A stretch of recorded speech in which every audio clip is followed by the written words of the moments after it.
Nah, jadi ini urut-urutannya ya.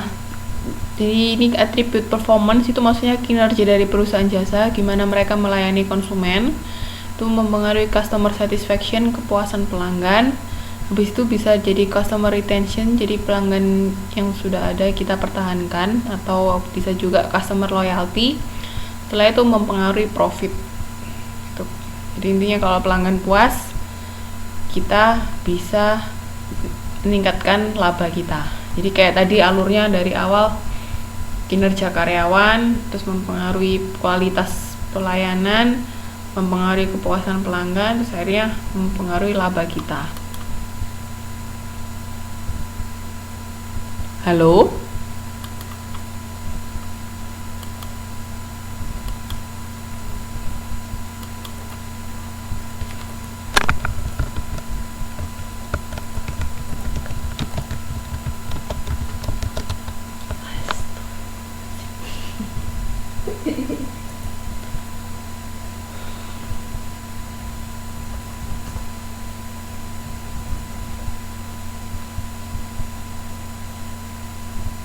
Halo?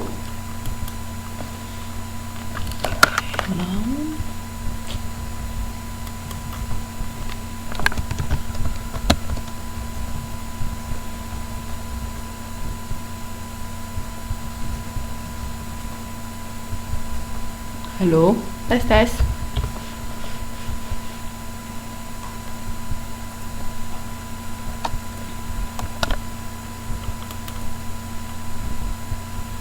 Halo? Bisa dengar suara saya enggak? Masya Allah, ini kenapa coba? Dengar putus-putus. Oke, iya tadi habis hilang koneksinya. Nah, sekarang kita bicara tentang ketidakpuasan pelanggan.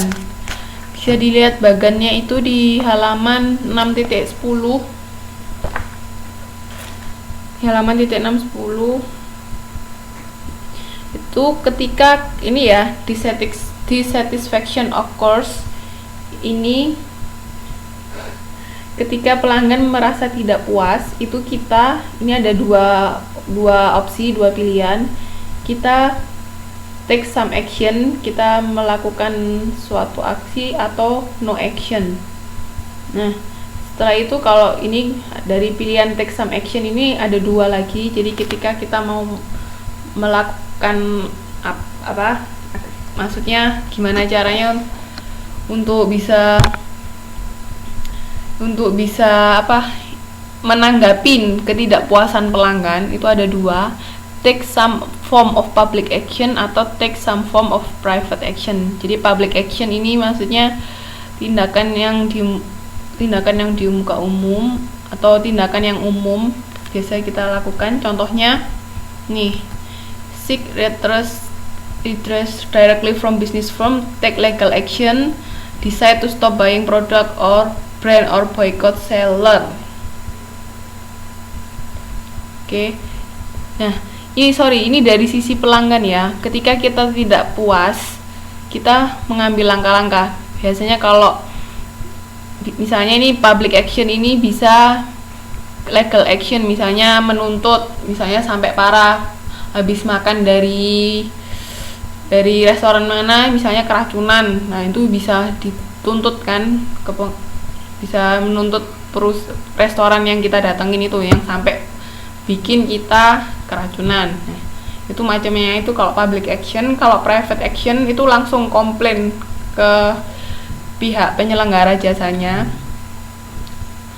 atau bisa juga kita kalau private action itu selain komplain langsung ke perusahaan jasanya, kita bisa memperingatkan teman-teman, jangan ke situ nanti ada keracunan atau apa. Nah, itu namanya negative word of mouth ya, maksudnya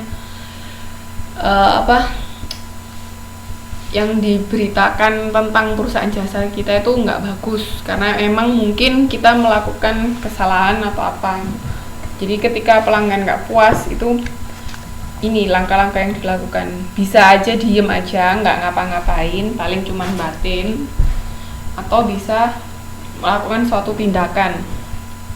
Maaf, ini tadi kan saya bilangnya dari sisi perusahaan, tapi bukan, ini dari sisi konsumen. Jadi ketika mbak-mbak sama mas-mas ini jadi konsumen, kalau nggak puas, itu ini langkah-langkahnya.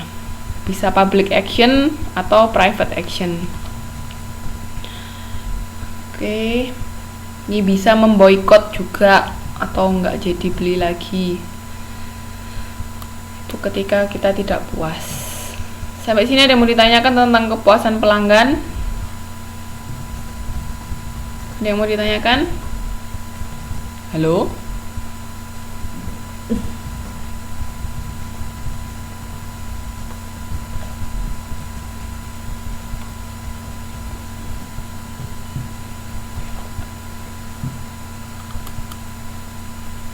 Ada yang mau ditanyakan nggak?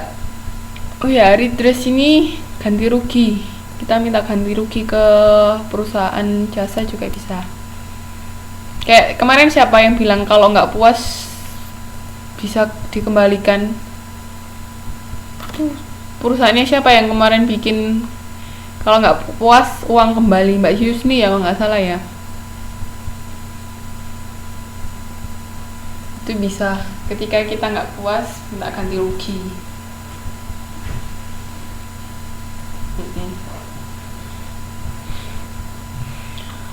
Oke, ada yang mau ditanyakan nggak tentang kepuasan pelanggan? Nggak, Mbak Yusni kan kemarin bikin apa, kalau nggak puas uang kembali, jaminan itu loh.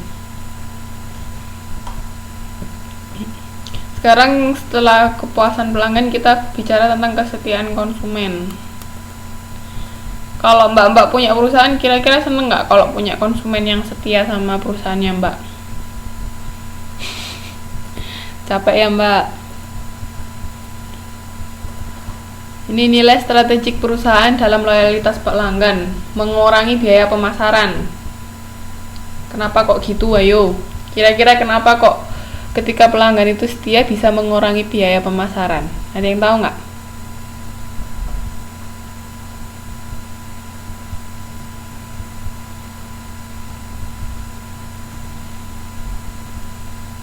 Ada yang tahu nggak kenapa kok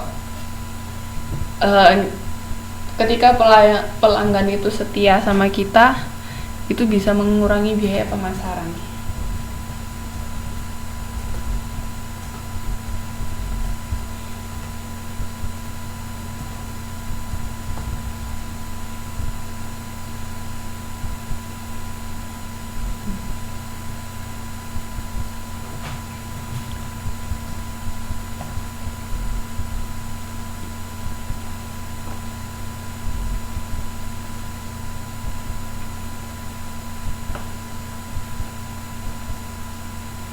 Ada yang mau jawab lagi?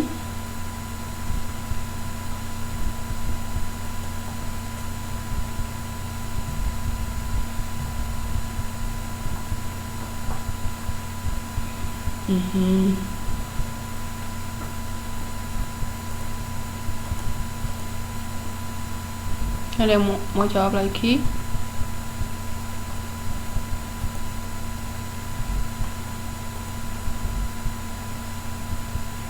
Oke, ini benar semuanya.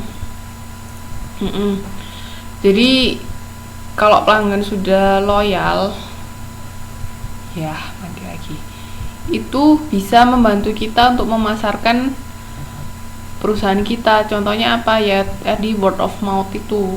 Jadi misalnya mereka suka datang ke salon kita karena potongan rambut kita bagus misalnya. Nah itu kan biasanya, apalagi ibu-ibu ya yang suka arisan, itu biasanya mereka oh di sana lo bagus gini-gini. Nah itu namanya word of mouth. Jadi ketika kita punya pelanggan yang setia, itu bisa membantu kita melakukan pemasaran, yaitu pemasaran word of mouth itu tadi, dari mulut ke mulut. Benar, mempertahankan pelanggan itu biayanya lebih sedikit daripada mencari pelanggan baru, betul. Cuman mempertahankan pelanggan itu lebih sulit biasanya. Ini bisa menarik pelanggan baru kan, dengan adanya word of mouth tadi, kita nggak perlu mengeluarkan biaya lagi untuk memasarkan produk kita.